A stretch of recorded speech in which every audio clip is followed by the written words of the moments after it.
బాబాయ్ గారు ఇక్కడ పిఠాపురానికి వంగా గీత గారు పవన్ కళ్యాణ్ గారు పోటీ చేస్తున్నారు. ఎవరు వస్తారు అనుకుంటున్నారు? జనసేన.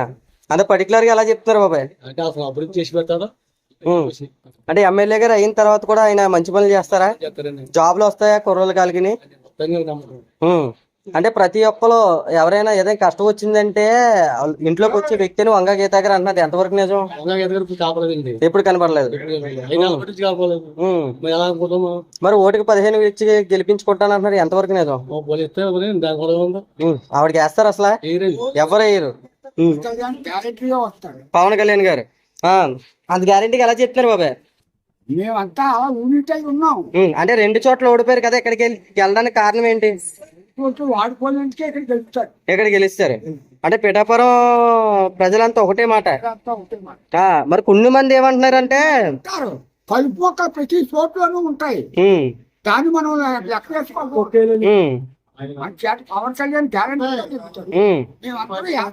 మీరందరూ వేస్తారు. మరి వంగా గీత గారు ఏదైనా కష్టం వచ్చిందంటే వస్తారంట కదా ప్రతి ప్రజల దగ్గరికి. అది వయసు బాగున్నంత సేపే ఉంటుంది, వయసు కొంచెం లొంగింది.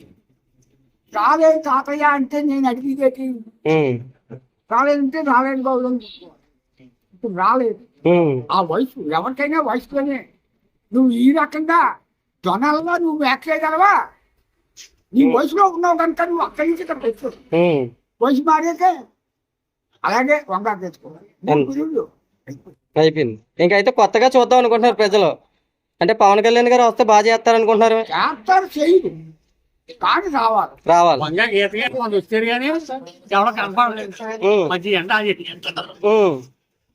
ఇంకా ఊపులు అయితే వంగా గీత గారు కనిపించరు. మరిన్ని అప్డేట్స్ కావాలంటే సబ్స్క్రైబ్ చేసుకోండి హర్ష టీవీ.